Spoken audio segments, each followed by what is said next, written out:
All right, I think we are ready to start this morning's activity. First of all, again, a very warm welcome to the Swedish Chamber of Commerce in Budapest activity on Back to the Office strategies. First of all, welcome to everyone here in the room. Welcome to everyone online. I hope you can hear us well. This is a modern hybrid event, which will allow everyone to participate. We encourage lots of engagement from everyone in the room. If you're online, you can submit your questions in the chat window and it will be managed here in the room. And if you're here, obviously, you can interact with us during the session, and we'll have a professional moderation today, so I think we'll be in good shape. I also would like to thank Shinarps for allowing us again into these lovely premises. We're truly inspired every time we come here.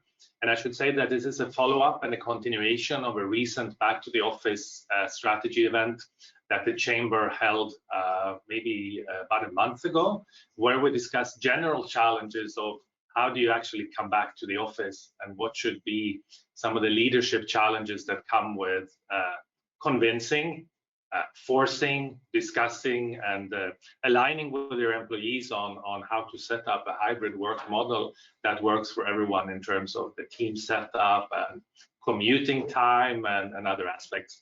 One key question that came up during that session was, what about the legalities of back to the office strategies, and what are some of the requirements and rules that we have to follow? And this is a very recent topic as well, as the government mandated vaccinations. This is, of course, one of the topics that we will discuss here today. And it gives me great pleasure to welcome the team from KNP Law. KNP Law is a full-service law firm that was established here in Budapest some 15 years ago. It's run by Cornelia Nagy and Laszlo Lencs. And they're providing labor and employment support to multinational companies that are operating here in Budapest, but also to foreign governments and facilitating their work here. We have the pleasure of having three true experts here today in the meeting. I will start with you, Abigail. You're a lawyer at the firm, and you're also heading up the labor and employment group of KNP, and you're providing daily support to companies as it comes to onboarding of individuals and all the day-to-day activities, and navigating the contents constantly an ever-changing environment, not in the least these days when there is a new thing coming out almost every day that we have to take into account. And in addition to that, you're also working as a data privacy expert, and you're assisting organizations to navigate the Hungarian Data Privacy and Data Protection Authority and GDPR. And you joined here today. It's a pleasure having you here. Thank you for joining us. Thank you for the invitation and Great. The chance to present myself. Thank you. And Balázs, you are a senior associate with KNP, and you are specialized also in counseling multinationals on the Hungarian and GDPR related topics, and you're also an expert in the entanglement of technology and data privacy. It's a pleasure having you here. It's a pleasure to be here. Great. And with this discussion today, we're also going to bring a live business case. So we have Zoltán Könyckel from Electrolux here. Yeah. He will join us up here, as I will lead the chair here for some of the business case involvement in today's discussion. With that, Oliver, I'm giving the word to you to moderate, and maybe you will also give an introduction of yourself. Thank you. Okay. So thank you everyone for joining us. Thank you Shinarps for hosting us, and thank you to the Swedish Chamber of Commerce also for giving us the opportunity to present to you all. My name is Oliver Kopani, and I'm also with KNP, but the focus is not on me, it's on Abigail and Balázs today, as they're the experts in this field. I will ask that whether online, if you're participating online, or if you're in the room, lawyers can at times be inherently dry as a nature of our profession. So if you have questions as they arise, please just raise your hand at any point in the presentation, and then we can work the question in. I think all of your organizations have unique situations and you are experiencing perhaps the changes and the legislation changes differently. So if you have the questions, please just let us know and we're happy to pause, answer. We'd really like this to be as interactive as possible, which is why we're also lucky to have Zoltan here, who's going to present some challenges that Electrolux has faced and how they've dealt with them. So without further ado, I'll pass it off to Balázs.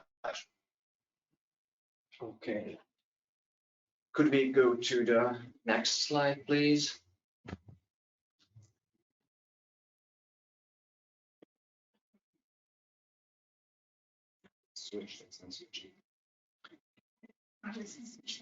Oh, it's switched. It's just not switched on the display there. Okay, so with regards to the topic, with regards to today's topic, there are 5 pieces of important legislation that we have to take into account. These are, as you can see, the Labor Code, the Occupational Health and Safety Act. We have 2 government decrees which pertain to the special rules of remote work, that is távmunka in Hungarian. And 5th, we have a GSE regulation which governs the special requirements for workers performing work before a digital display. So these are the 5 most important pieces of legislation governing today's topic. On the left of the screen, you can see Home Office Act with a question mark. Why is that? It's because we do not have such a piece of legislation. Hungary does not have a Home Office Act, either incorporated into existing legislation, for example, the Labor Code, or on its own as a separate piece of legislation. As Abigail will talk about it during the subsequent slides, we are hoping to have some kind of a home office legislation, but as of right now, there is no such thing as a proper Home Office Act. Is there any country in the world who has it? Excuse me? Is there any country in the world who has it? That's a good question. We did not run an international survey on this topic. There probably is, but I think that most European countries do not yet have it. So I know that, for instance, in Germany, it's still much disputed. And now that the pandemic seems to be in a better shape, at least in Germany, most employers want their employees to go back to work. And it's a heated debate there as well. So It's up to 2 things. Home Office Act comes from legislation. yes, And work from home comes from companies. So it's completely separate. that's true. But actually, well, in an ideal circumstances, a legislation usually follows or leads what actually happens. So there is usually a correlation. But what we see now in the world, in most places, is that home office is a reality, and it is not yet followed by proper legislation. Could we go to the next slide, please? Okay, we have 3 very similar concepts or frameworks within which an employee is able to perform work, and we have to differentiate between them in order to understand the concept of home office. So these frameworks are remote work, that is távmunka in Hungarian, the work performed by outworkers, that is bedolgozói jogviszony in Hungarian, and of course, as third, we have home office. Just a very quick few words on these topics. Work performed by outworkers. This is a concept that is directly regulated by the Labor Code, And the most important characteristics of this framework is that employees are gauged by certain performance markers, such as number of items assembled a day, and the work itself is of physical nature. What are the typical scenarios that occur during the work of outworkers? Assembly, manufacturing, dressmaking, etc. As you can see it on the slide, this is a completely different topic from home office. Next, we have remote work, that is távmunka in Hungarian. Again, another topic that is directly regulated by the labor code. It means that the concept or the framework is named in the labor code and contains specific regulations.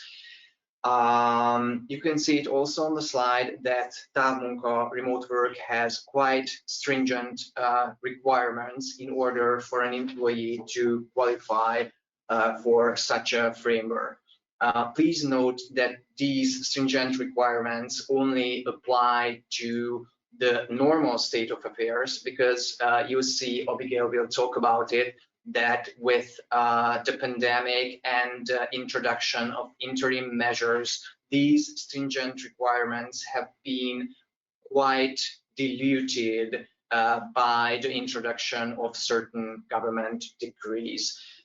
You can see the typical scenarios that are covered by remote work on the screen as well. The work of call center operators, data analysts, or software developers can fall into the category of remote work. And lastly, we have today's topic, home office, which is not a concept that has direct rules in any of the laws or other regulations of Hungary. Home office, therefore, can be described as a special circumstance within the standard employment relationship.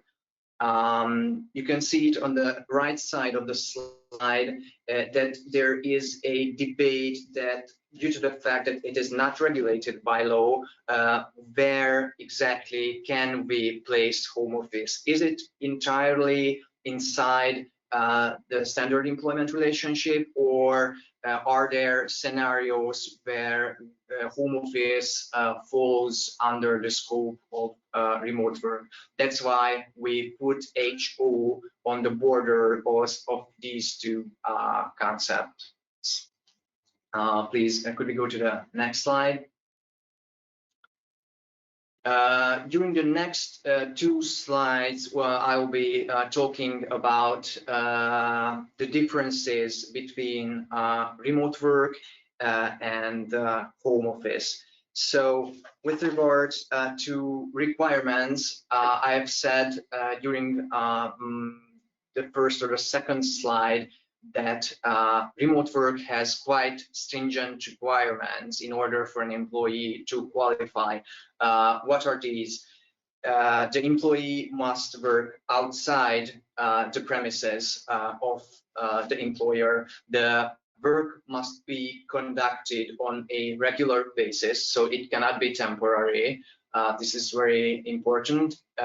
Third, the work must be performed by using an IT device. And fourth, the work product itself must be forwarded by the employee to the employer by the means of electronic communication. So unless these four requirements are not met, we cannot talk about an employee working within the framework of remote work táv office. And I would like to stress again that these stringent requirements pertain only to the normal state of affairs, and you will state that these requirements will be much less stringent when we get to the territory of the new state of emergency interim regulations. So place of work, naturally, it is anywhere outside the employer's premises. With regards to introduction, how do you order remote work? It requires the amendment of the underlying employment contract. So this was remote work. What about home office? As I've said, home office is not regulated directly by Hungarian law, therefore it has no formal requirements, so to say. Place of work, again, anywhere outside the office of the employer, and as the name itself entails, it typically happens within the confines of the employee's own home. Introduction or ordering home office work, as a first option, we of course have the possibility of the amendment of the underlying employment contract, and as a second option, the labor law knows the concept of temporary reassignment. Temporary reassignment is a tool for employers to engage their employees for a set amount of time, that is 44 days maximum per year. So engage their employees outside the scope of their normal employment contract. So home office can either be ordered by employment contract amendment, just as with remote work, or we can use this tool called temporary reassignment. Could we switch to the next slide, please? So this is a slide again about differences between remote work and home office. With regards to remote work, probably the single most important difference is work time, because unless otherwise agreed by the parties, so this is something that you can deviate for, but unless this deviation has been made by the parties, the work time of the employee working via the framework of remote work is flexible. What does flexible work time mean? Flexible work time entails that the employee themselves can determine its own work regimen. The employer can say, can set out the general task to be performed. For example, that you have to do X coding within Y deadline, but other factors of the work cannot be determined by the employer. So it is at the employee's discretion when does the workday of the employee start, when does the employee takes breaks, or when does the employee finish work. We indicated this by writing on the screen that the employer is entitled to determine the what aspect of the work, but the how and the when aspects of the work to be performed is at or are at the discretion of the employee. What about home office? One question here.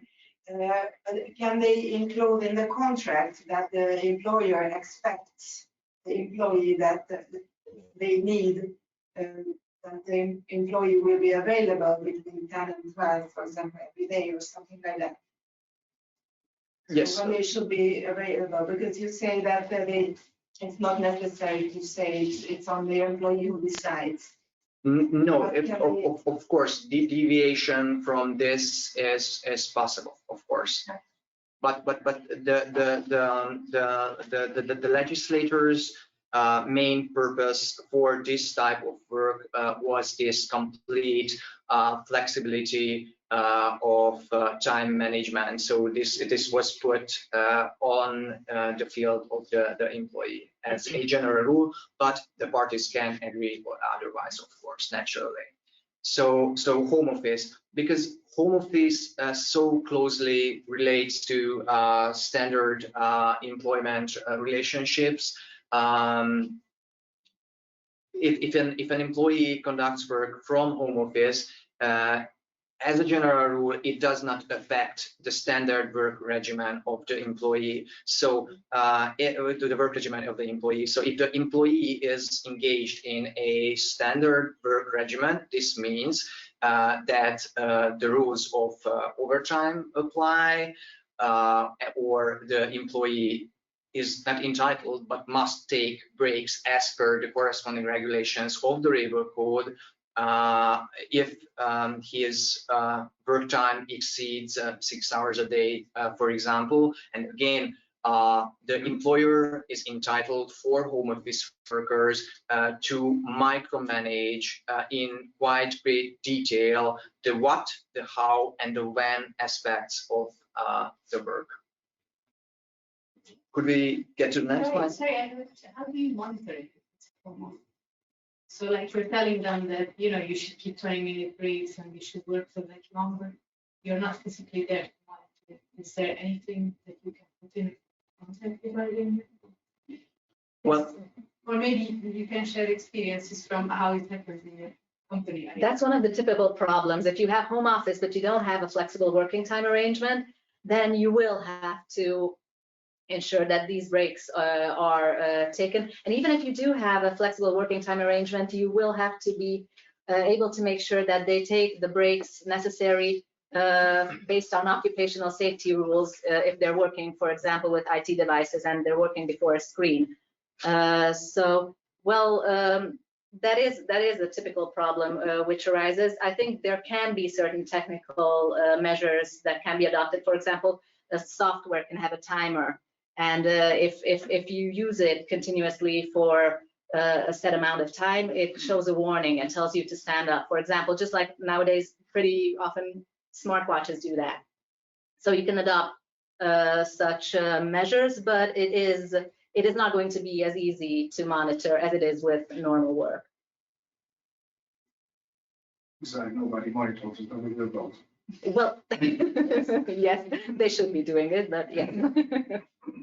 Or they should just say that the working arrangement is flexible. That's another option to go. With most of the companies are considering trying to figure out how to manage the situation, but as you asked, I'm not aware of any good tool to manage this one, the performance and the breaks and starting and finishing. Yes, but what's definitely sure is that if you do have something like that in a software which has a timer and measures how much the employees are using it, you have to inform the employees properly about that. So that's also included in the display screen regulation, that it cannot be set and it cannot monitor employees so that they are not aware of it. And then as a case study, I think that we would ask Zoltan, can we get the next slide on the big screen, please? Thank you. And then I think, Zoltan, you can describe Electrolux's challenges and how you managed to separate remote work from home office. Yep. Thank you very much. First of all, thanks for the invitation. I'm very happy to be here. So the whole home office story has been started not during the pandemic or just right pandemic time.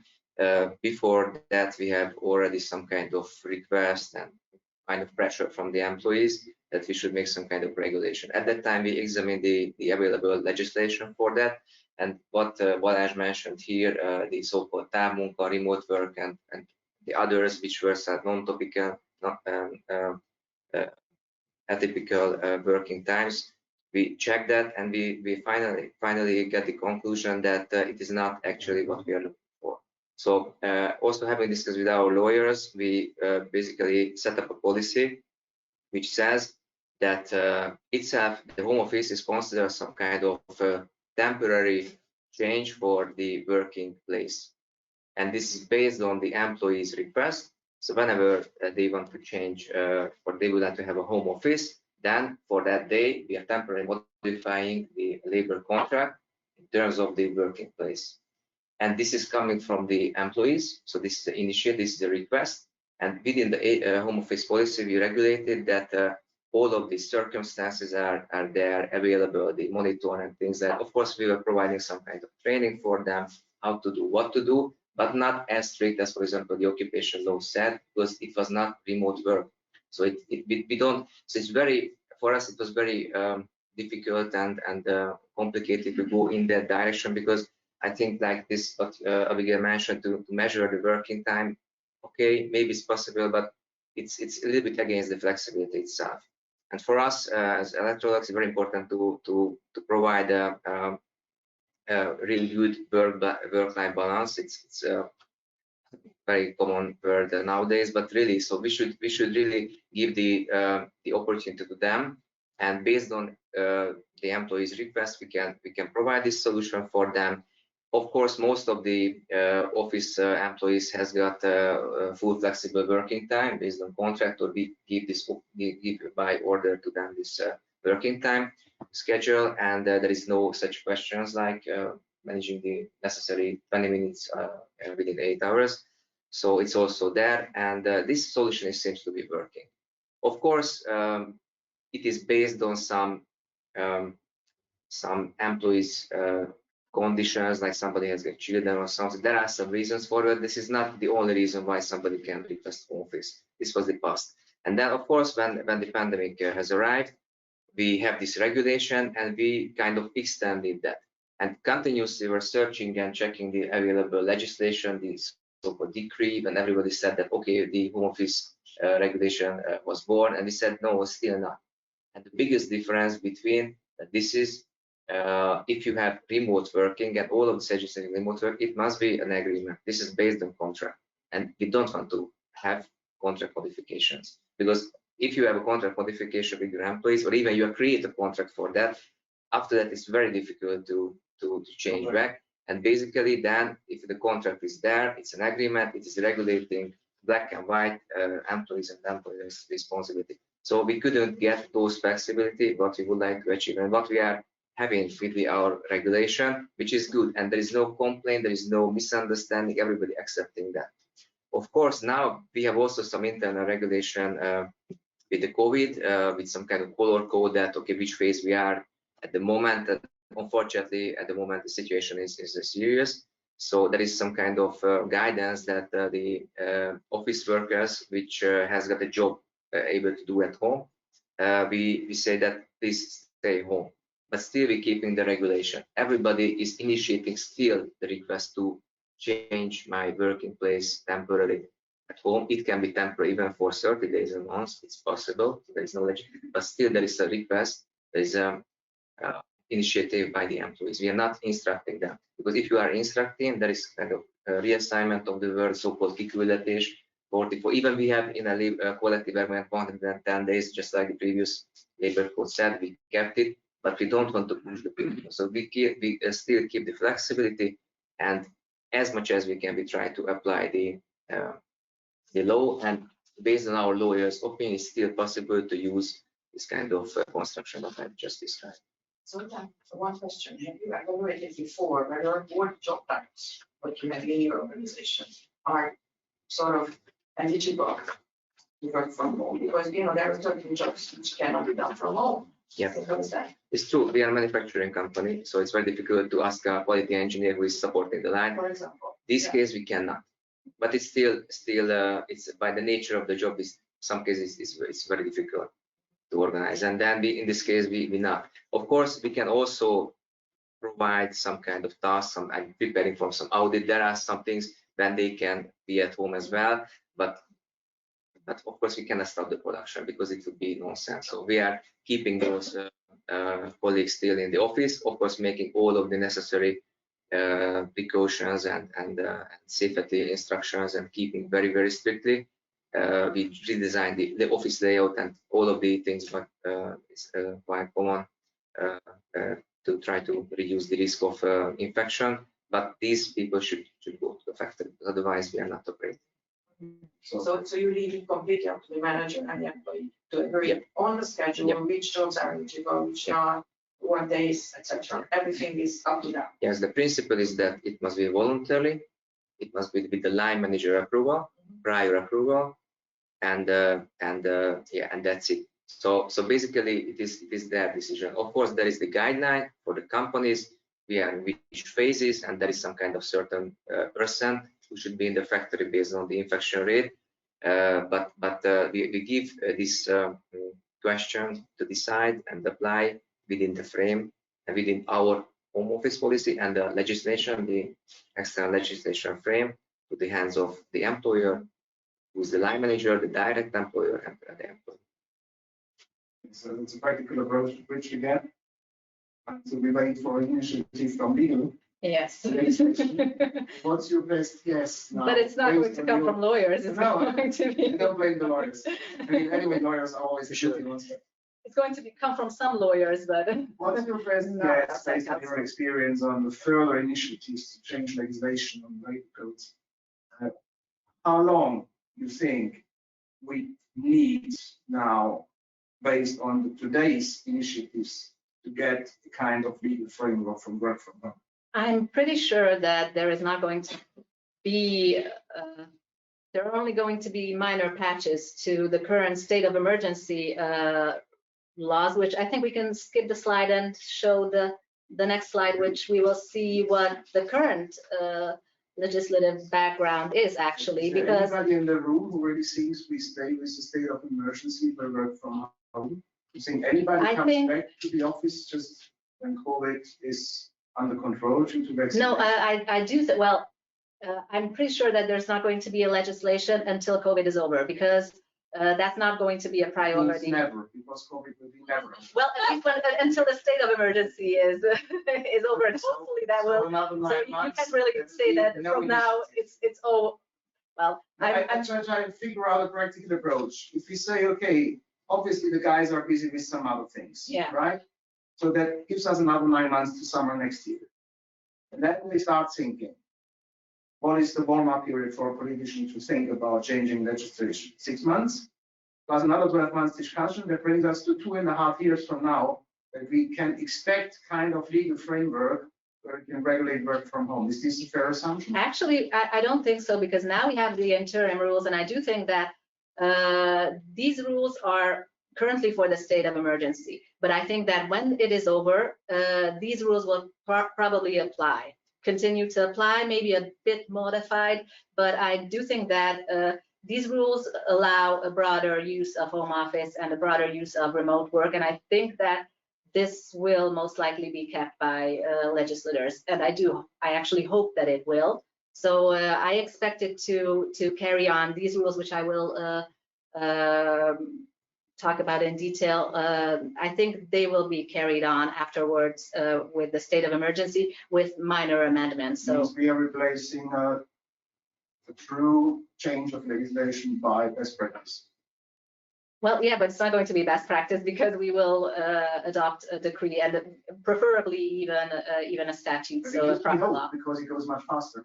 Yes, and I think after the state of emergency is over, I don't think we will have to wait a year or something. I think it will be a couple of months until it is regulated, but maybe I'm too optimistic, I don't know. So, under the state of emergency, as you can see on the slide, there were two regimes. One was with the initial amendment decree, with the initial government decree on remote work, which basically said that you can do whatever you want. So rules of the Occupational Safety Act do not apply at all. The employer was only liable to provide employees with the information on how to perform work in a safe manner from home. But from then on, it was the employee's liability to actually comply with these instructions. And this was the state until this July. So on July the 3rd, the amendment decree came into effect. And this included, well, at first glance, it included more detail, but it still left open a very big wiggle room for employers and employees. So it basically defined that remote work does not have to be regularly carried out from home. So any work, even if it's occasional, that's carried out from home or carried out from any other place than the employer's business premises, will qualify as remote work. And it is not restricted to work using an IT device, and it does not have to be something that you can forward electronically. So based on the new rules, standard home office will qualify as remote work. However, this will not pose any practical problems because apart from the definition of, we can skip the slide. Apart from the definition of remote work and the fact that it must be agreed in the employment contract, basically every other rule is up to the mutual agreement of the parties.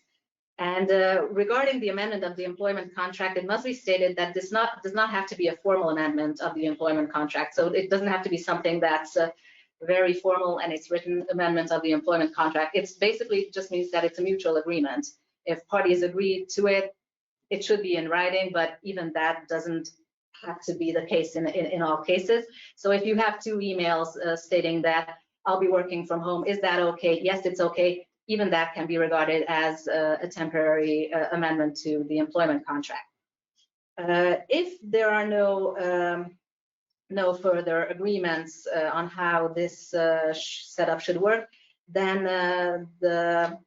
what is defined by the new decree is that the employer only determines what work should be performed. So here again, you cannot micromanage. However, it does not explicitly state that this will involve a flexible working arrangement. So that's something that employers can and often, in case of home office scenarios, should order, but that's still treated a bit differently. Supervision of employees should take place only electronically in this case, and employees should not be requested to actually go on site for more than 1/3 of their working days.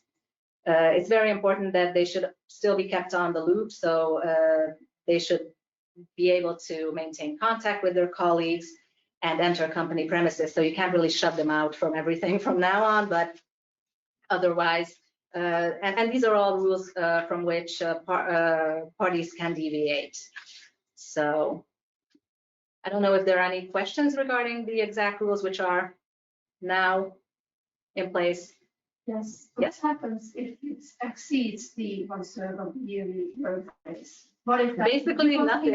Yeah, Basically nothing, because parties can agree otherwise. So I think it's just a direct. It was probably included in order to specify a bit more what the previous labor code meant on regularly, because it said that remote work was something that had to take place regularly, and so now you see, but we had no information of what regularly meant. So if you had remote work regularly for each year on August the 8th, employees can work from home, that's pretty regular, and but it's not going to be very significant because all other days they'll be working from the office.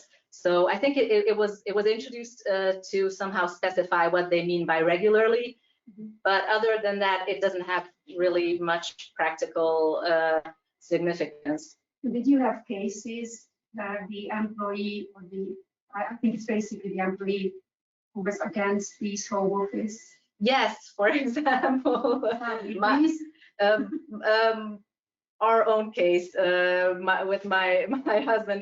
For us, we had a compulsory home office when the COVID started in Germany, and that posed a real big problem for us as we have small children. And so it wasn't very easy in an apartment, and in Germany even the playgrounds were shut down, so we couldn't take the kids out that much, and it wasn't an easy situation, and he very much would have preferred working from the office, I'm pretty sure. So I'm not sure that everyone prefers this, but it probably is something to go for most people. So that's nice, but I meant legal cases when, for example, an employee went No.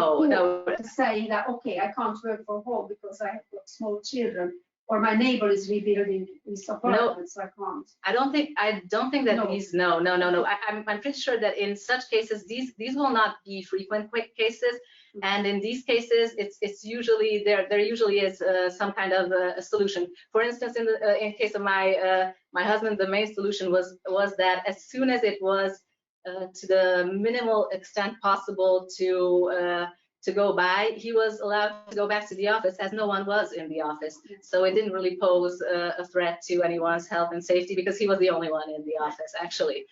So but there are cases in place where employees claim that basically immaterial damage on their apartments because they are using the apartments for work. So the apartment has less value for quality of living. Plus, of course, beside the laptop, you also need to have an ergonomic workplace. yes, And that should exactly. be then supplied from the employer as well. That's true. We will actually talk about that in the second half as well. But also to your question, there's an IT company that we work with, and they also mandated it. And some individuals said, hey, we would like to go in because similar situation, we have small children and we would like to be in the office. And at that point, the company said, we'll allow it because essentially it's a 600 person office. If 5 people want to go in, we don't see the risks. And we also didn't necessarily see the risk of any sort of problem being caused by that. So we'd like to skip the slide and then we're going to go back to Zoltan, I think. Yeah. I believe, which is specifically, Zoltan, if you could talk about what actions did you take as Electrolux after the state of emergency was first introduced? Because you mentioned earlier that home office for you was already sort of in existence pre-COVID. Yep. Yeah, when the first decree was issued, it was, if I could remember, somewhere December this year. November, actually. November, it was okay. almost exactly a year, Yeah, the 11th of November. Yeah, and it allows to the employers to pay such kind of compensation, some utility cost compensation. And so our policy is based on flexibility and trust, and initiative by the employees. So we all of the features of the policies about we are supporting you. Everybody's interested in this one. So all of this, borrowing the chair and being monitor and things that was existing, and then we realized, okay, what can we do, what can we give to the people at that time, and we actually studied this decree, and from that point of view, that it's possible to give some kind of some part of compensation, and we did it. I know that there will be some further topics on the compensation. Just I would like to mention here that during the course of January, when there is a big signature process for all of the HR documents, we wrote an agreement with everybody, because this kind of compensation is some kind of költségtérítés. It means that there must be some basis for that. So created a very one-pager notification that based on the available law, we are giving you, and we set up some kind of limit. I would remember 10 days per month, and then if it is there, then we are providing some couple of thousands Hungarian forint to them. And so we try to prevent their questions, because they were sitting at home, and definitely in the Budapest office they were kind of suggested to be home, not forced, suggested, and they accepted because we have the trust. And then we always prevent the questions like this, that my apartment is getting used and something like that. That is working.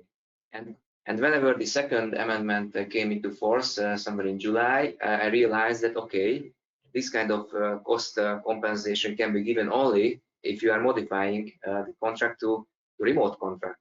So then we discussed with the payroll, and we of course don't want to take back this advantage that we're already providing, and we just make it gross the compensation, and that was all.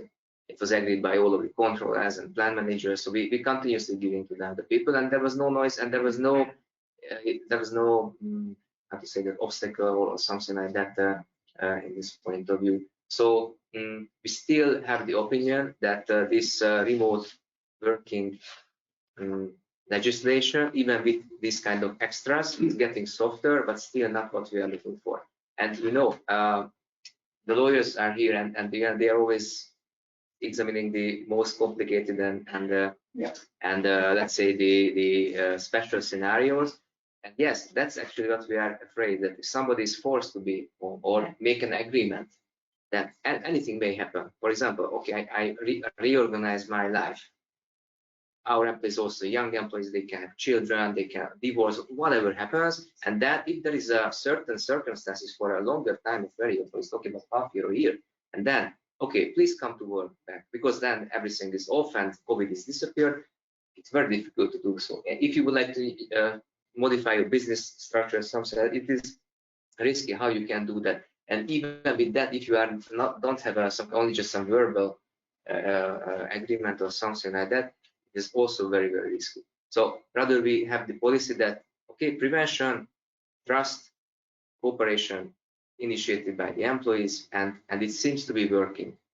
And we couldn't find those legal frames which is fitting those principles what we would like to have in terms of the office.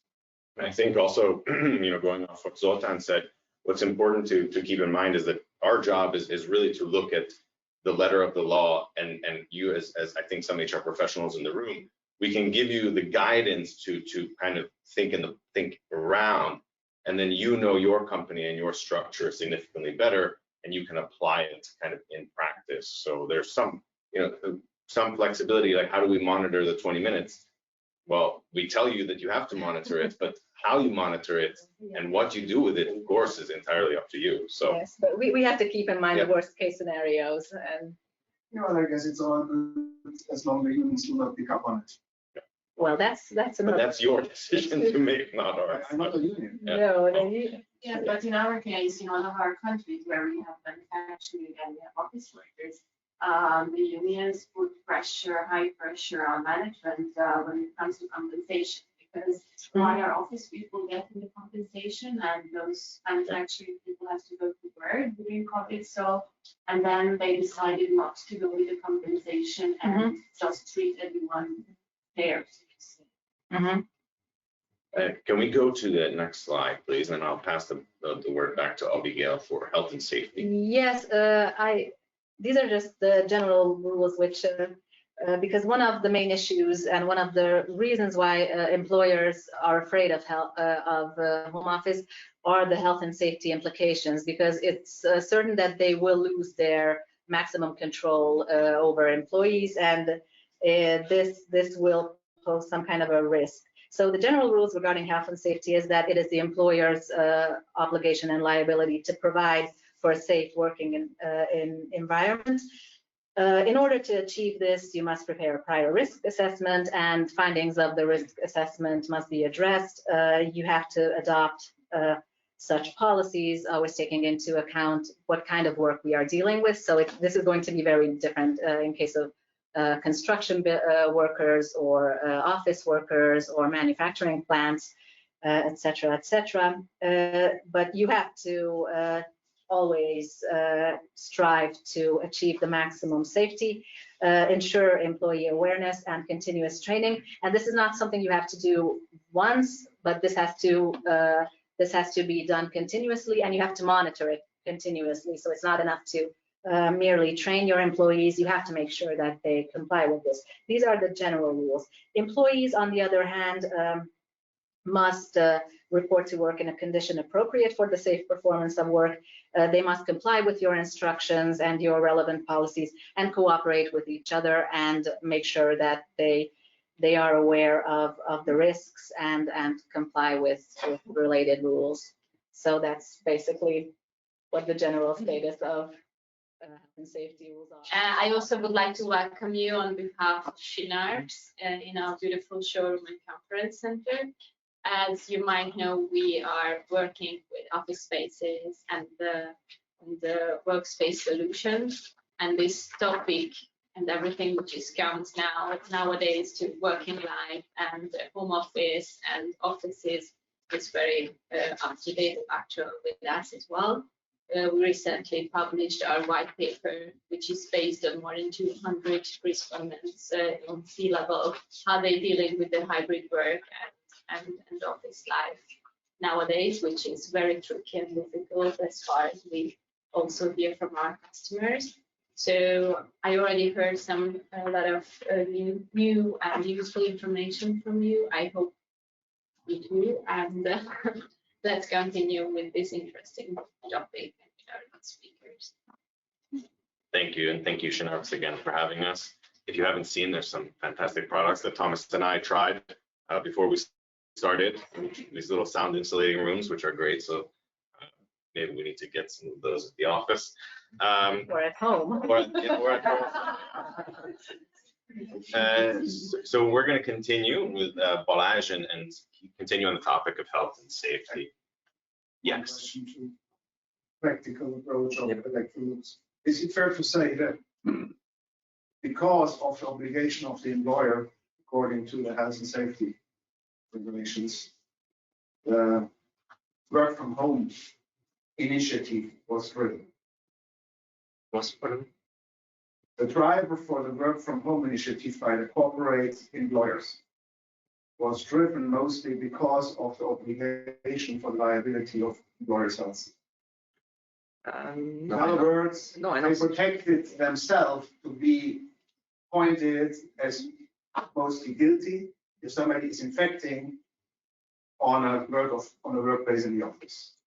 Is it fair to say? No, I'm not saying that. What was then the reason for? Yeah, no, I'm not saying that. I think we must always comply with the applicable rules. That's for sure. That just our approach is different. No, but as an employer, you do not send your office workers from one day to the other home just because there is a COVID. You send them home for a reason. Either you are concerned on their health, so you think as long as they stay at home, it's better for them, or you think it's better for you as a responsibility taker not to take the risk.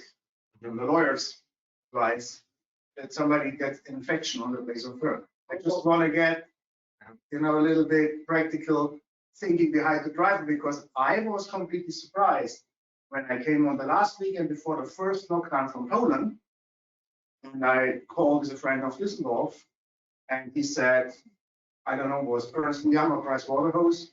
They said they sent everybody home, and it was a decision done overnight, and it was not due to a curfew or a lockdown. It was just we send you home. And still, the travel policies from the big corporate, the banks or the employers, are still restricted until today. While private life is still kind of normal, right? Over the last 9 months, you can say. So, what is the main driver?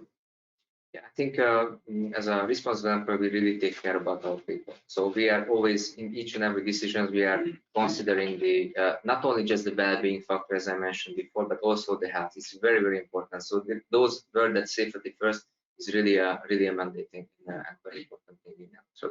So whenever we make a decision within the legislation frames, we try to find the best solution. And as I just explained before, this is I think we found a path which is applicable and acceptable by the employees. And I think with the communication with our approach and values is still streaming to them that we are taking care of you.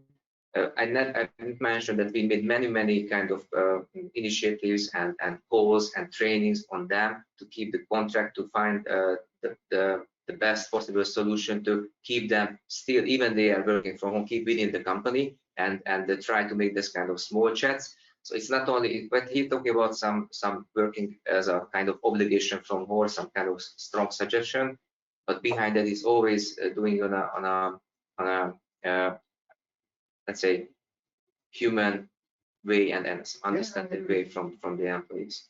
Of course, sometimes the corporate regulations are more stricter than the government. The government, there are different regulations, different geographical situations. It's changeable very often. So now we are kind of dark in the map. Before we were some lighter green, lighter color. Some other countries in Western Europe, it's opposite. So we have to adapt, and as a company, as a group, we have to use unified rules, and we have to have common rules. So, and those rules are most of the cases are stricter than the country rules, but we try to convince and try to protect and try to prevent the things, not to push. Could we get the next slide, please? Thank you. So the amendment decree set up, so working from home, the amendment decree set up different rules for jobs that are performed via IT devices, that is PCs, laptops, or tablets, or any other work that is not used or not performed by such IT devices. On the first slide, I'll talk a few words about work using an IT device, and on the next slides, you'll see what are the requirements when we are talking about jobs not required to perform with or via an IT device. So if the employee works from home and is using an IT device, the employer only has a written notification obligation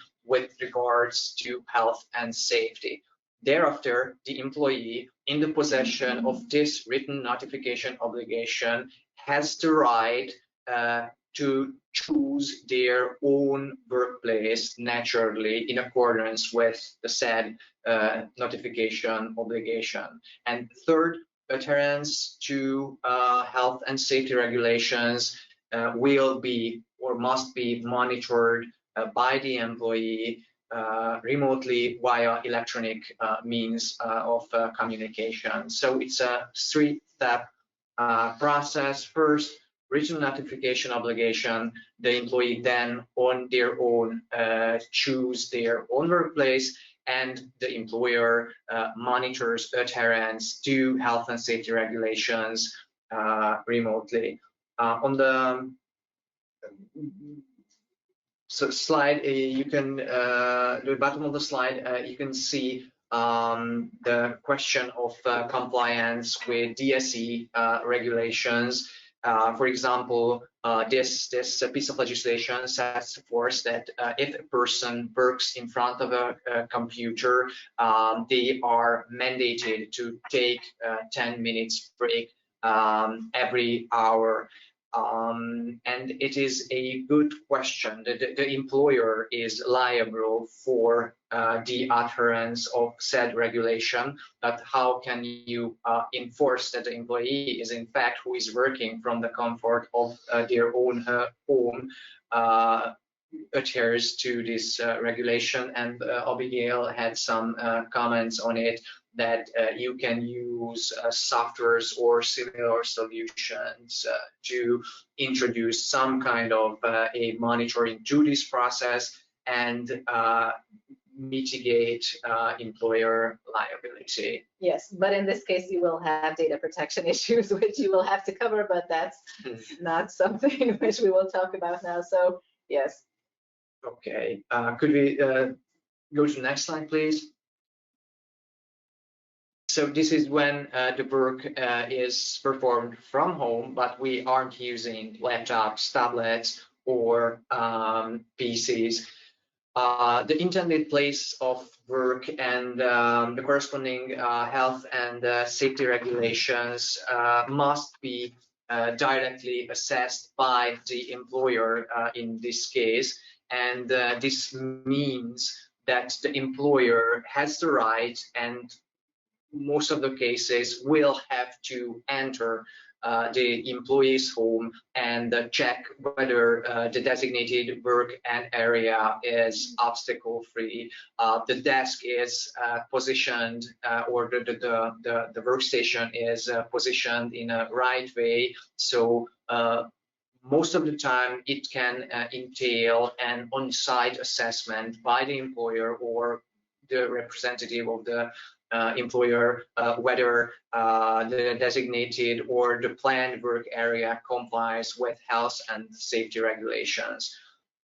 This, of course, the exact place of work will have to be, as you can see on the left side of the slide, incorporated into the employment contract, and thereafter the employer has the obligation to keep a regular check on the employee's adherence to health and safety regulations, although the corresponding law gives us absolutely no pointers as to the exact frequency of these checks to happen.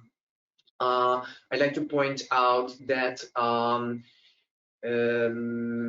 assessing whether a workstation is compliant with health and safety regulation does not necessarily mean an on-site assessment. It can be done via other means, like the employee takes photos of his planned work area, sends it to the employer, and the employer can assess whether this is appropriate or not. Or the employee just shows around with using their camera the place, and the said assessment can take place. So entering the employee's home is not a must, but certainly a possibility in this scenario. Can I just also say, I think that this is not a common scenario. So, you know, we really had to, when we were thinking about this, I mean, there's not many situations where this applies. I think my brainstorming was perhaps an artist that is a full-time employee of a certain painting studio, and they paint from home. But this is not, I think, I mean, well, there's not many. I mean, if you can think of a situation where this applies, then please let us know, because we brainstormed and there's really not many of them. So, I mean, you know, yes. Yeah, so. And another thing about these regulations, that all of the health and safety rules, which were introduced by the government decree specifically for the emergency state, were defined so that employees and employers can deviate from them based on mutual agreement, which is very interesting from a legal perspective, that you can basically place liability on the employee in a much broader sense than you could normally do, because normally health and safety liability is always with the employer. But in this case, you will have to comply with general rules of labor law, so the principle of fairness, and you should not be abusing your rights, but you could possibly state in an agreement with the employee that you limit your liability to the maximum extent possible under the state of emergency. This will probably change if it comes to an end. Thank you. We can go to the next slide. Yes, and there was one other actually scenario where that applied, which I saw, which was an individual who is a welder of specialty titanium parts, and they had a workshop in the back of their house and could use that. They were shipped the small items. There was not, don't think, huge fabrication. These are small welds, and so they were able to work from home in that respect. So it does apply, just rarely. yes.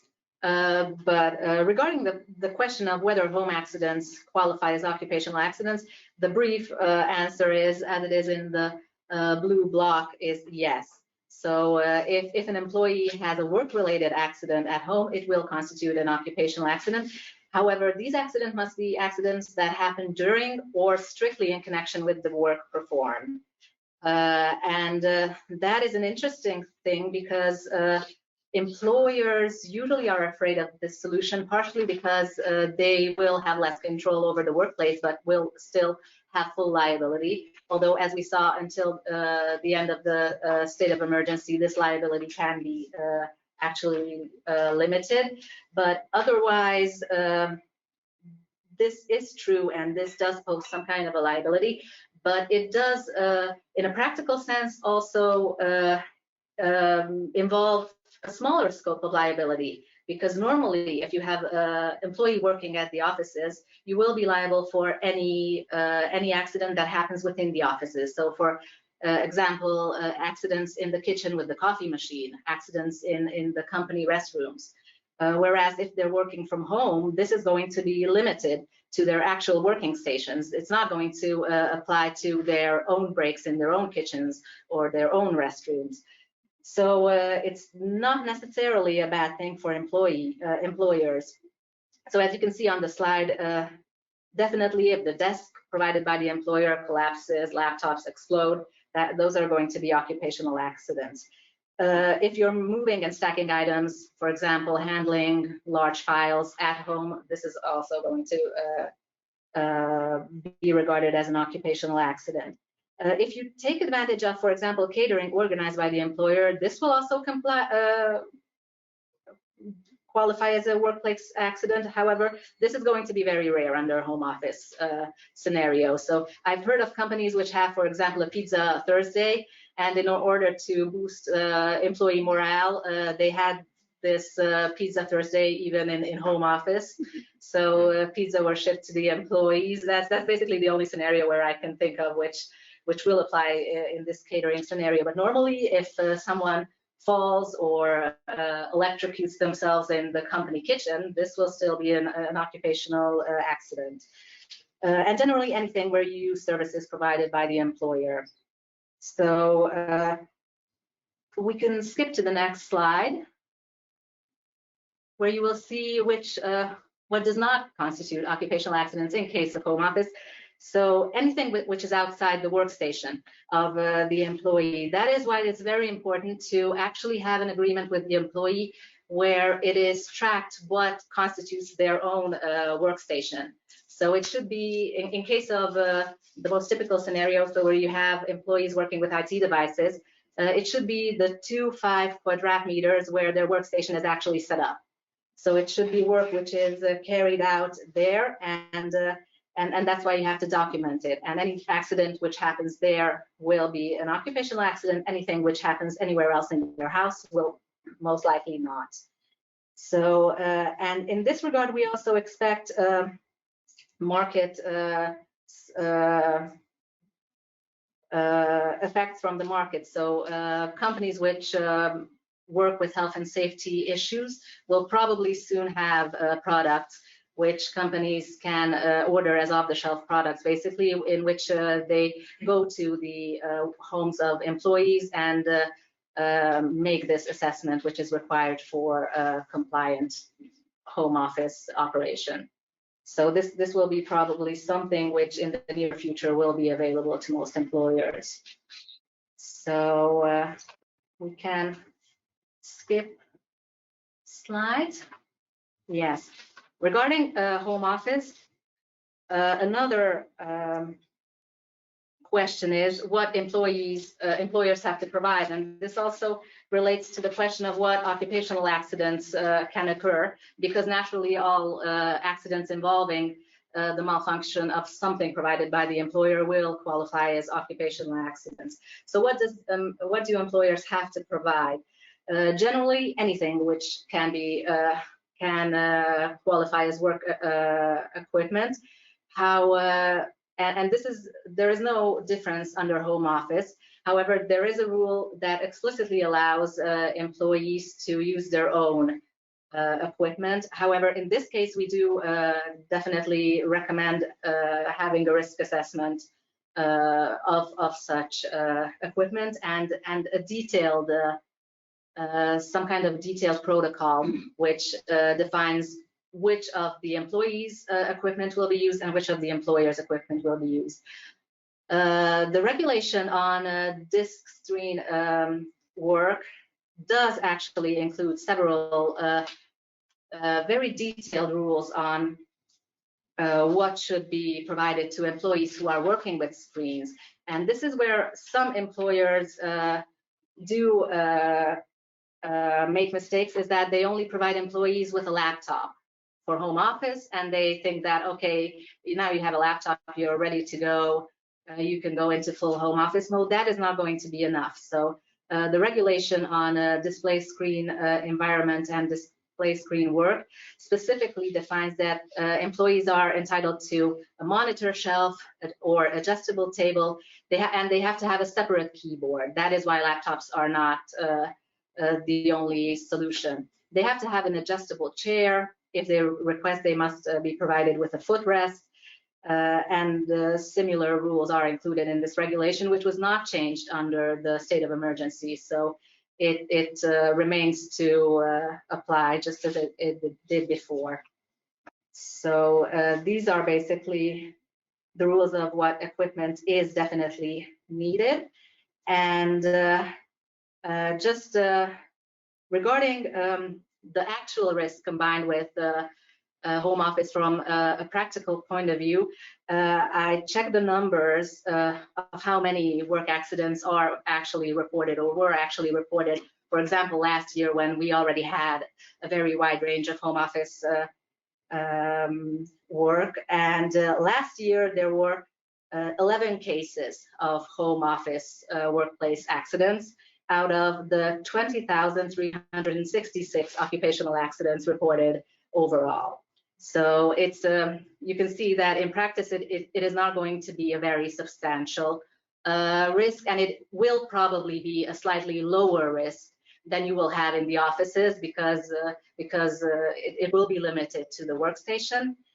But naturally, as you have more employees in home office scenarios, you can also see that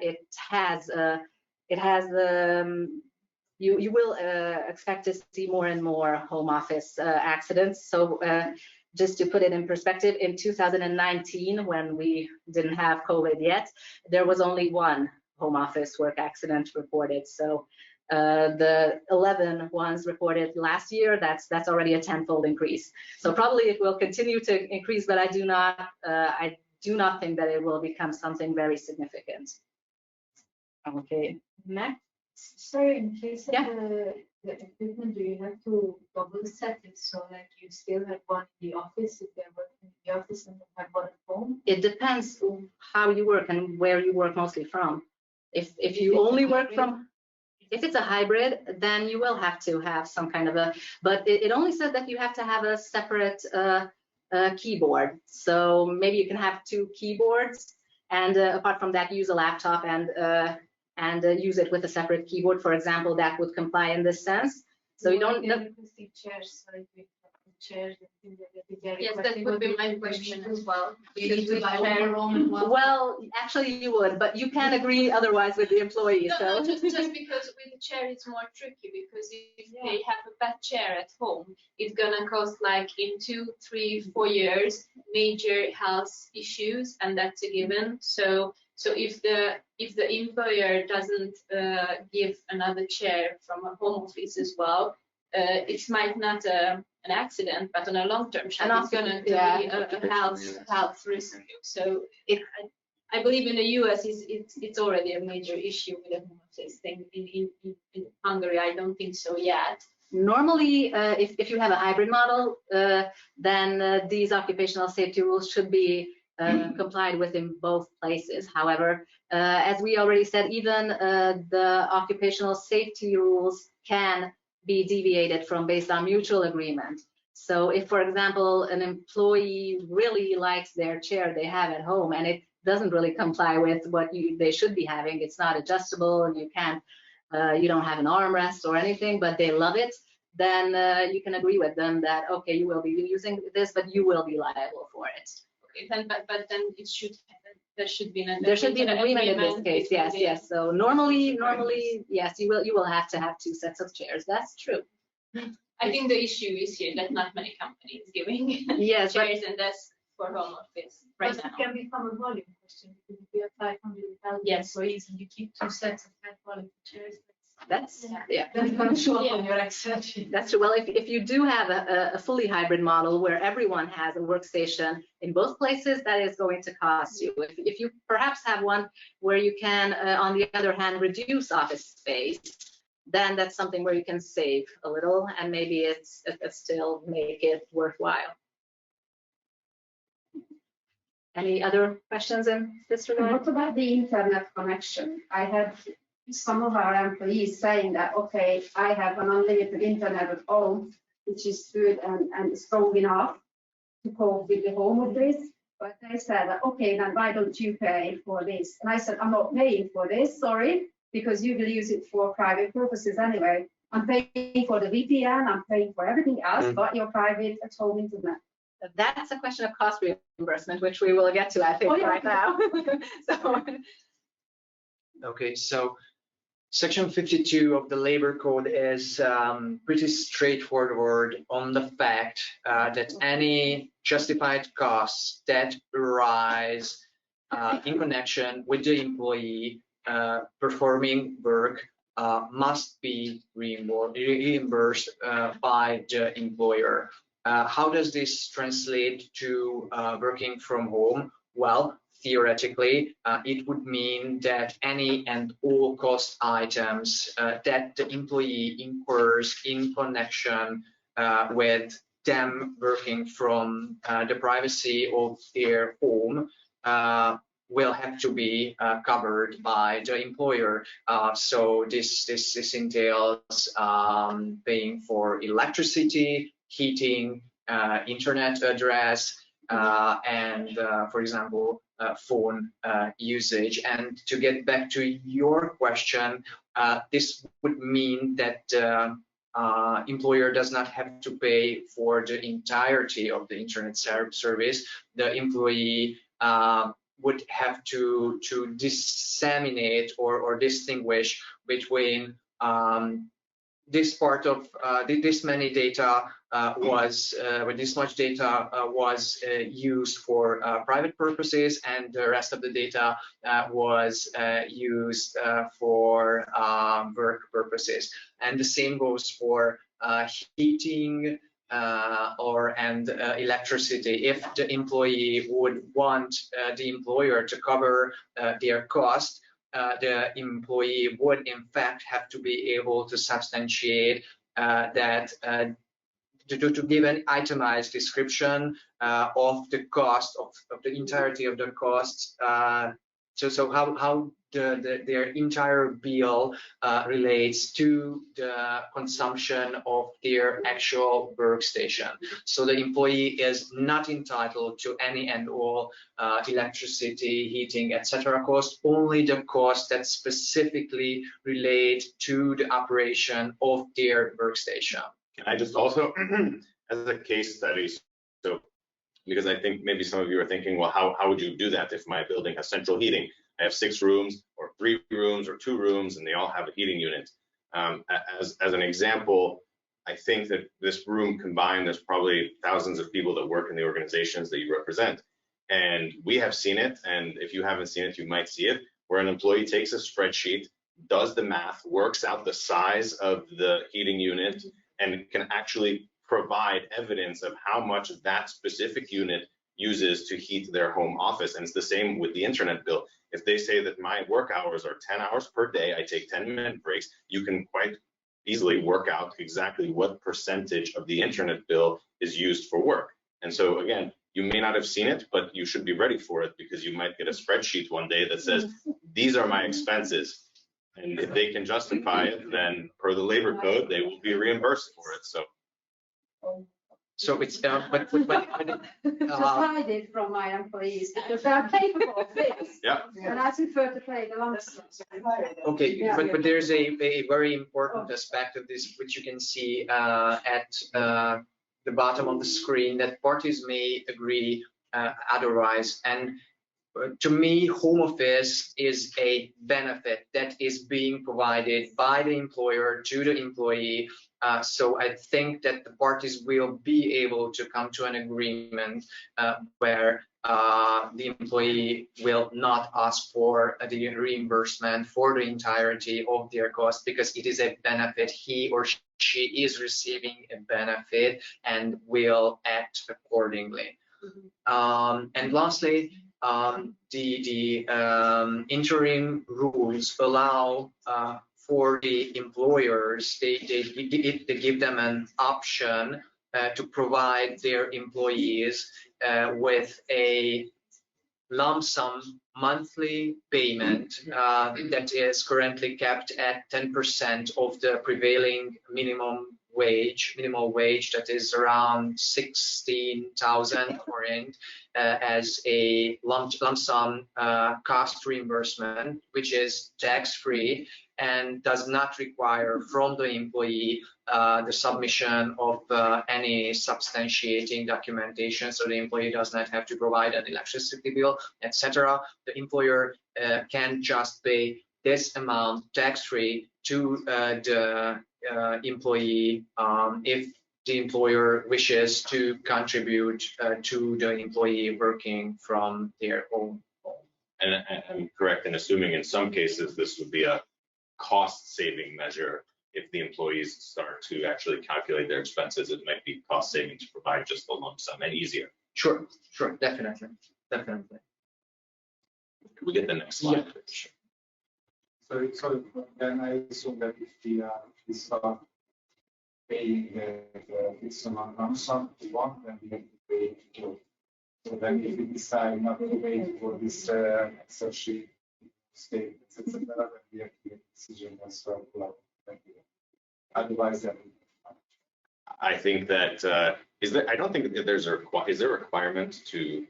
Well, yes, practically yes. So you can't really just choose to pay it for one in practice. That would entail discrimination, right? Yes, that's my yes. So Put it into the. Oh, sorry. The question was, so apparently the webinar couldn't hear it. So I'll just repeat your question, which was that if you pay it to one employee, do you have to then start paying it to all employees, which is specifically to the lump sum payment? Generally, yes, you will have to pay it for all employees, except there is some kind of special circumstances involved regarding that specific employee. So, for example, he didn't have an internet connection at all and just had the internet connection built in to accommodate home office. So in that case, you can say that, okay, he gets this benefit based on this. But generally, yes, if you give it to someone, you will most likely have to give it to everyone. But if you pay the lump sum, do you exclude yourself from exposure to them coming back for further reimbursements? No. You should not be giving it to them just like that. You should have an agreement in place where they say that it's okay for them. Yeah. And nothing else. Yes, exactly. So yes, the question was, could you limit what you give to employees to this lump sum, or will they come back for more? That's why you have to have an agreement in place with them regarding compensation and reimbursement. But the two terms are not interchangeable. So. Which two terms? So this lump sum payment and requesting reimbursement for any other costs. No, but if you agree with them, then you should agree Sure. that that's all they ask, and they won't ask for anything else. Sure. So that's why, yes. Okay. Yeah. Zoltan, could we ask you what Electrolux did in terms of cost reimbursement? And again, yours is an interesting case study in this because you had home office prior to COVID. So if you could also touch on whether you changed anything in terms of cost reimbursements once COVID did start. Yeah. So for the COVID time, we didn't have any kind of cost support reimbursement because at the time it was actually not so common. It was like three times per month or something like that. That was in the policy. When the COVID has arrived, and then we have to extend the home being, I would say. Then we open up the limit ceiling per month. And then, as I mentioned before, whenever this decree was published, we used the chance to give this kind of compensation to the employees, but not the full amount. So that was a question that, how we approach because we are manufacturing, the production workers and the office members. But we have also 3 locations. We have here in Budapest office, in the matrix organization, reporting to Sweden, reporting to different. They are working actually, they are on our payroll, but they are totally and independently working to other foreign line managers, in which team they are following, I don't know, the German or the Swedish rule. So we have different, we have to, how to say that, synchronizing different interests. But we have a union and we were discussing, so there is a party we can talk with. So we had raised up this topic, and of course there are opinions that the production workers, they cannot have home office, so they cannot use the benefits of even, and on the top of that we pay some amount. So we have to discuss it through, and that's why we were giving something, a small amount of like this 16,400 something like that, 10% of the minimum wage, because basically the main proof was that some costs are there. So if you are there, you are lights on for longer time, you are using internet, you are heating up flat, higher temperatures, something like that, and this is objective criteria. And we always try to be fair. So whenever in the production employees case there is some issue, now we have some issue, everyone knows about this electricity supplying issue, whatever. And whenever they do their best, and there are objective external circumstances, we have some kind of incentive variable pay for them. We are examining the situation, and it happened, I wouldn't say several times, but it did happen sometimes that we are a little bit pro-employee decisions providing. So it means that, okay, it's not your fault, and we don't want to take your productivity bonus, something like that. So, and the union knows that. So he knows our approach, and we can have an agreement of that. And after that, we introduce this. And even though there are, of course, opinions, people have got opinions, but it's not a big issue to manage that. And our system, emphasizing once again, it's not based on the remote work model. We're still keeping the not remote operation. We have on top of that this extra.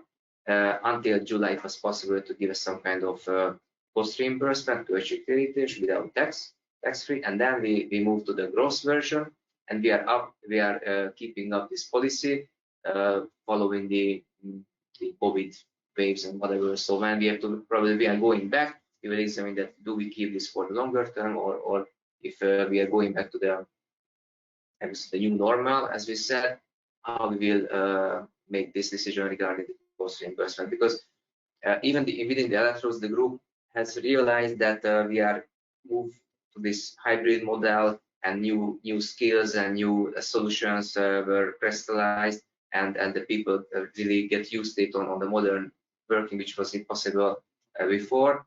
And there is a guideline already published in July that we say that we try to, after the COVID time, we try to use out the new skills what we learned in this pandemic and try to integrate to the daily work.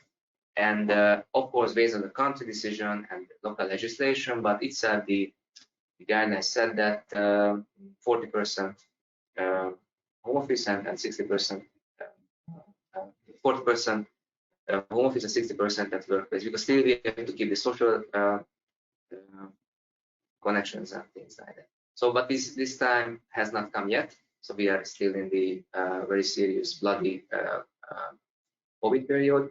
But with this kind of mindset, we try to approach and examine the things and make the decisions like that, involving the parties, seeing the rights and the interest of the employees, and continuous in connection with the unions and listening to them. Thank you, Zoltán. Could we get the next slide, please? Sorry, let me have one question. Yeah. Have you ever taken into your consideration regarding the cost reimbursement? If somebody is working from home, but normally people are not living alone, so maybe another couple or something like that working from home as well, and the children who are learning at school are at home as well. So the kind of cost what is increased in the last time coming from different kind of purpose, like school, another workplace, and so on. Electrolux or any law best practice, are there in this case to give this reimbursement to our employees fully or just partially? We will talk about a lot, and there are different, and those slides has been introduced. Of course, this is the law, and my colleagues can say what is written black and white, but it's very difficult to I think to define, because it is also happening that there is a couple and both husband and wife is working also using the Wi-Fi and using the how you are sharing the cost. So there are very, very difficult cases, and the children is also on the network. So it's very, very difficult, and I don't take the so I'm not brave enough to go into these details, to be honest with you, because it can open in many, many other questions. So rather using this kind of general stuff like this, what the law said that until the 10% of minimum wage, and we are not giving that amount of money because of keeping the balance between the interest of different group of employees. But we don't go into these too much details, because I think I won't say impossible, but it's very, very difficult to be very, very fair and give the full justice. And also what it was also mentioned, the simplification is also very important. So leading Excel spreadsheets about the cost and everything, it's possible. It's just like if you have a company car and you're registering each and every kilometers, you know, and most of the companies not doing that. Most of the companies paying the average fee, average cost, and that's it. Because otherwise, when can you create the value? So it's also we have some hope for you guys. We are dealing with next office spaces according to our vision, which comes true not in 5 years, maybe already in 2 years. You will have workplaces all around like Starbucks coffee shops or pizza, because the space is existing already. And if 40% is work from home policy, that means 40% less space is needed. And according to ESG compliance, you need to find a solution on highest and best use approach for this space. So you can't say, I don't care, it's just empty, because that will be a negative impact on your ESG report on the balance sheet end of the year. That means, assuming for a second, all of us, why do they work from home? Because it's good for their work-life balance. It's the S of ESG, right? Instead of give them allowance work from home, you give them allowance work from everywhere, which they can use with an office pass, like Uber, the old days in Hungary. And you can book your office, and then you can curve all around this discussion work from home. Because you say you do not need to work from home, at the same time you do not need to come to a headquarters, you can save the commuting time, you just need to find a workplace which you pre-qualify on the application with the operator of your choice. And then you can check in and check out, right? And then the entire discussion with reimbursement and compensation, private use and kids at home, homeschooling, and at the same time 2 people, which the apartment clearly is not designed for, is off the table. So I guess we have about 2 years to go with an unsafe legislation kind of perspective, best practice approach, but then the industry will find an answer for it. It's still in change. So yeah. Just one. So and yeah, even the titling, the definition is different. We are using different words. So here we are translating the távmunkavégzés to remote work, but for example, the Swedish, they are using the remote work for work which is not in the office. So even the remote work means that working from Starbucks, as you mentioned. But the Italian colleagues, they are using smart working. They have smart working policy, which is also very similar to that. So I'm not lawyer, but as I can see, there are many different approaches on that, and there is no unified even EU policy or approach. Different countries, different approaches. And really, so that's why we didn't go into that direction to really strictly adhering to the rules in that meaning that using out this decree possibility, because it was just not fitting over. So we tried to be somewhere in the middle, keeping the staying still on the soil of the law, but using a solution which is more flexible to the people and acceptable to people. Because one thing is sure, that this is a benefit. And still, you have to keep it and communicate it and reserve it as a benefit. They don't have to feel that this is some kind of non-beneficial things for them, or I don't know, some too much cost or too much burden or legal stuff. Because in this case, they start to feel comfortable. That's my opinion. Okay, so well, the main purpose of this slide is to accentuate that. The introduction of home office is a much more complex process than just simply amending the corresponding employee's employment contract. Probably the most important piece of action item an employer has to tackle is the drawing up of a comprehensive, all-encompassing home office policy, in which document the employer attempts to cover every possible scenario that might come up under home office conditions. This starts with the examination of which of my workers can, in practice, perform their work from their home and which cannot. So that's eligibility. The next topic can be the application process. How do employees request to work from home office?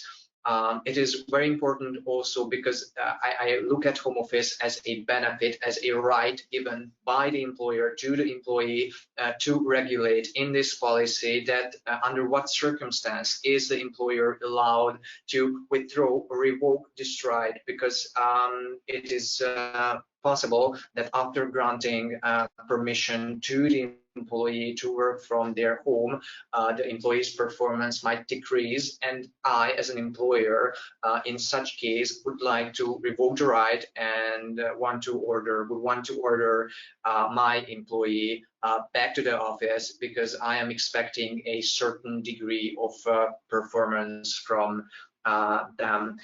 It is also important to prepare for extraordinary circumstances in the home office policy.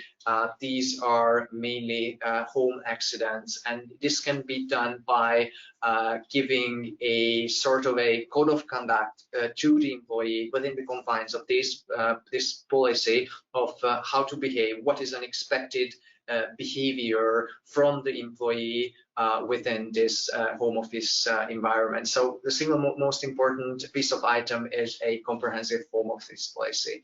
After that, each company probably has a plethora of policies, SOPs, and other internal documents that might very well be in stark conflict with either our home office policy or just the fact that some of the company's employees are working from their home. So this requires a meticulous approach, and the employer will actually have to go through each and every internal policy and resolve any conflict that might arise in conjunction to this topic. And third is home office as a concept. If we are looking for an interim solution or we are planning for short time, can be approached as a do your own thing. But we advise, if the company is looking for a mid to long-term solution and wants to incorporate home office as the regular state of affairs of the company, we advise to look for professional help. And professional help does not only entail looking for a law firm or law firms that have qualification or expert in the questions of labor law, but as Abigail have mentioned, there are multiple services on the market that help ensure employers' compliance with, for example, health and safety regulations. There are companies offering assistance on the checking of on-site checking of employee workspaces, whether they comply with health and safety requirements or not. And we believe that with the rising popularity of home office, the number of firms offering such complementary services and the scope of these complementary services will increase. Can we get the next slide, please? Yes, please. So mandatory vaccination, I think this is the hottest topic currently in Hungarian labor law. It doesn't connect directly to the home office rules, or mainly the main connection is that employees who are working in home office will cannot be ordered to get vaccinated. That can be stated for sure. So these are new rules which are effective as of the 1st of November. And as a brief summary, we can say that employers can make vaccinations mandatory, in which case non-vaccinated employees will either have to get vaccinated by a deadline set by the employer. This does not have to be the 45 days which has circulated in the media. That is only a minimum amount, so the employer can decide on the deadline. It has to be at least 45 days. And if employees do not comply, then the employer can put them on leave without absence without pay. If they are on absence without pay for at least a year, then their employment contract can be terminated with immediate effect. Unfortunately, there are several problems and ambiguities regarding this regulation. It can be seen that it was adopted very hastily, so probably several patches will come to this regulation. Actually, there was already one on Monday. On November 8th, there was already a new regulation which slightly amended the scope of this decree. So, what is very important to be stated regarding this authorization is that it's not a general authorization for employers to have all of their employees get vaccinated, and it should not be used as a tool by the employer to force their pro-vaccination views onto employees. It can be ordered for the protection of health. The regulation does not really define whose health we are talking about. So generally, there's the health of the employees, which should be protected by the employer. On the other hand, employers also have a vested interest in protecting the health of clients, because even if a client gets COVID or has any other accident, then it may result in a damage lawsuit. So we don't know that based on this regulation, can we only protect employees, or can we also take into account our clients? But I would probably opt for the broader interpretation. But what definitely has to be taken into account are the specifics of the given workplace itself and the position. So it's not going to be something that can be ordered usually for all employees. So you have to assess in great detail which are those positions which are really really prone to and affected by the pandemic.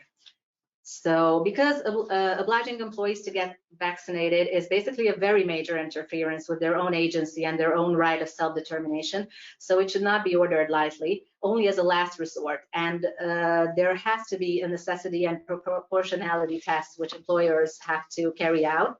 And for this, they have to contract a health and safety professional. So employers should never rely on their own judgment in this case. Environmental health and safety professionals should prepare an assessment of the workplaces at the employer, and also in most cases, if there are works councils or trade unions at the employer, then these should be consulted with as well. As I said, it should only be a last resort. So in case you have employees who could possibly be working in home office but do not work in home office yet, then you should first, for example, strive to allow and enable home office for them. But generally, I think it will be used in a very limited scope, because it itself is a great liability to employers.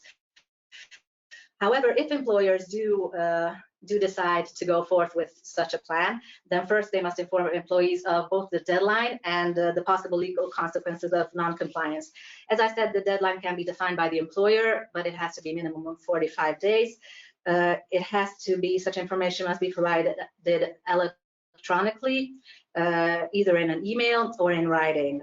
It does not have to be explicitly justified in the order itself, but the employers do have to be ready to justify their decision in case of a legal dispute, which they can likely anticipate if they go forth with this mandatory vaccination. So employees who cannot get vaccinated due to any underlying health issues can, of course, provide a certification thereof from a doctor, and in that case they won't have to get vaccinated. Other employees, well, if they do not get vaccinated within such deadline, then they can be put on absence without pay. This is also theoretically only a freedom, so a right of the employer to do so. However, once it already declared that the vaccination is a must for the given position, so it's a precondition to ensuring a safe workplace, it cannot really decide not to go through with actually putting people on absence without pay, because then it would be questioning the necessity and proportionality of its order in the first place. So based on the decree itself, you don't have to order absence without pay, but generally in practice you will have to. If the employee is on absence without pay, they won't be receiving salary. They won't have social insurance and health insurance. They must pay a health insurance contribution. However, not all rules and rights and obligations of an employment relationship will cease to be active. So, for example, employees in this case can go to work at another employer. However, they will still not be allowed to jeopardize the employer's legitimate economic interests, which means that they cannot, in this time, go to work for a competitor. They can, if they're, for example, IT workers working in banking, they can go to do IT work for some company which designs games, or they could go and be a pizza delivery guy, but they cannot go to another banking IT company. And well, if employees do get vaccinated during this leave of absence, then of course they must be put again on the payroll and are entitled to continue their work as before. But if the 1 year elapses from the starting date of the absence without pay, the employer has the right, and this is also not an obligation, but in practice it will probably, you can't really work around the fact of having to reach some kind of a decision on the fate of the employee, and in this case the employer can be terminated. I don't know if there are any specific questions in this regard. Yes? If the employer makes it obligatory to get vaccination, what happens if the employee gets sick and has to go on sick leave? Who pays for it? Is it regulated? Well, it depends on if it can constitute an occupational illness or occupational disease or maybe an accident in this case. So we're talking about if you can evidence that they got sick from the vaccination. Because you get, some people get fever or. So we're talking about the short term. Yes. Oh yes. Well, regarding short term, yes, they will be entitled to general sick leave in this case. But it's less money for the employee, and the employer forced it. It will most likely be regarded as well. It can come. Yes, it can come if it does become. If there will be employers who say that this is going to be mandatory, I'm not sure if there will be too many employers because it is such a big risk due to questions like this. So in that case, they will probably have to be compensated. Question is very good. Yes. Also, Atrox is trying to convince the people, not forcing. We are organizing vaccinations several times. We are having the 7th wave, I would say, but on based on voluntary basis. And they, not only us, but many other competitors, they are providing a free day for them. I mean that they can get even for these kind of reasons that somebody has got a fever or some not complete health. So we are providing that to them. Can I ask my employees if they are vaccinated or not? Well, the question was whether or not employers can ask if their employees are vaccinated. They can ask it if they can prove that they have well-grounded, legitimate interest to do so. So first I would, if someone wants to, first of all, you can ask it in an anonymous form. So that's that, and then you will know about the percentage. If you want to know more, asking it anonymously, that's basically, you don't have to do too many things for that. You just have to be able to explicitly and actually be able to ensure that it's anonymous. Other than that, you can go through with it. If you want to ask in a more specific way, for that you will have to be able to substantiate your interest to do so. And for this, I would recommend having an assessment made by a health and safety professional. So if they say that that workplace is a workplace where, in order to be able to properly assess the occupational risks, they have to know this, then based on this opinion and this assessment, you can possibly work out the data protection background of it to ensure full compliance with the GDPR and everything that needs to be complied with in this case. There is an alternative solution as well, because this is a question, big question, especially in the manufacturing companies. What is our vaccination rate? Some countries they are actually forcing, as I know, but maybe no better, but as I know, even in the US, there is an act for mandatory vaccination. So they are questioning why you are not vaccinated. How about your vaccination rate? So the 70%, 60%, and I know about some creative solution for one company. They also providing some extra days. So if somebody applying for the extra days, they know that this person is on the list. And for the rest, they are providing like a voucher that if you show your vaccination first and second, they are providing a, I don't know, whatever company voucher, and voluntarily they are giving. And they have the full database. Nobody is stupid to get the free meal voucher, whatever, and they have the database. So it's because you cannot justify in each and every case that, okay, for example, this part of the employees are really in danger, so there is a detailed risk assessment for that. So there are some other solutions. Everybody is really trying to find out the best possible. I'll begin. Can I ask, because I think that there's a difference, am I correct in assuming that there's a difference between asking if you are vaccinated versus asking to provide your proof of vaccination?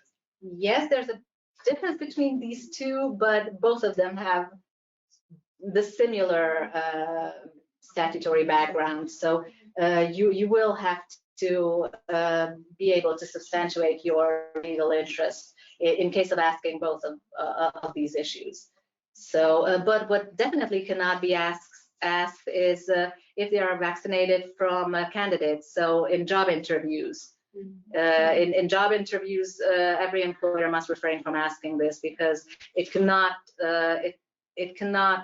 be a substantial information when you are assessing whether or not to hire someone. So okay, but somehow you need to assess your decision if you're going for the right to force people to getting vaccinated, because non-vaccinated people are only dangerous for non-vaccinated people. That's true, and right? if they are already employees, then you do have you can have methods to legally and lawfully obtain this information. I'm just saying that if regarding people who you're not in an employment relationship with yet, who only come to a job interview, you can't ask them that. You can give them a hint that you have a full vaccination policy. You can and should actually, so they should know what they are to expect. You can tell them that okay, for this position we will have mandatory vaccination. That's fully okay, but you cannot ask them if they are already vaccinated or not. Thank you. Could we get our next and I believe last slide? So thank you for sticking with us. We're close to the end. One more, please, Marta. Marta, could you hit one more time? Sorry. Thank you. Okay. Yes, well, looking past what does the future hold? Actually, I think we pretty much covered this issue with the previous slides. So the current rules which are in place are interim rules which are currently they are set to end on the 1st of January 2022, which would mean that all of the issues regarding mandatory vaccination would be a non-issue because you wouldn't be able to achieve the deadlines before that date. So we do see that there is a very great possibility of extension of this state of emergency beyond this date. But hopefully sooner or later it will end, and if there are no other statutory provisions accepted until that time, generally it would fall back under the rules of the labor code, which I think it may occur, but it will only occur for a short period of time probably.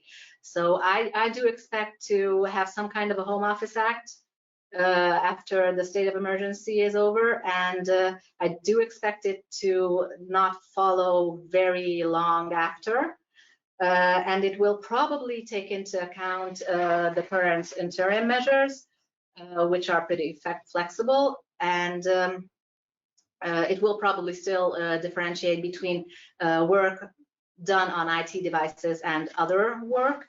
But another and maybe even more flexible possibility to go to for the legislator, regarding which there are voices that is the solution, would be to apply a similar framework as it is with the flexible working arrangement regarding working time and scheduling working time. So regarding the flexible working arrangement, kötetlen munkarend, you can see that it's something that employers are allowed to order anytime. So they can tell their employees that from now on you are working in a flexible working arrangement. You do not have to amend the employment contract to do so, and it basically allows the employee to fully define their working schedule the way it best suits them. And it also takes burden off of the employers, and it also so for example, normally if you have employees working late in the night, you will have to take special health and safety measures to ensure that it's compliant. But if you have a flexible working arrangement and they opt to work late at night because that's what suits them the best, then this will already be their own liability. So I think something similar can come with regarding home office, where the employer will be entitled to allow employees to choose their place of work freely, and to choose to work from a cafe, choose to work from home, choose to work from the beach. As long as they can get the work done, I don't think that people really care. The main thing is that work is done, and that health and safety rules are complied with to a reasonable extent. So, can we get our last slide, please? Which is actually, yeah, which is just really a thank you slide. So, and so that's and thank you very much for your attention. Thank you, Marta, for organizing the fantastic event and hosting us. Thank you, Kinarps, also for hosting us, and thank you, Thomas, also, and to the Swedish Chamber of Commerce. And thank you for your attention. If you have any questions, we'll be around. So let us know. Thank you.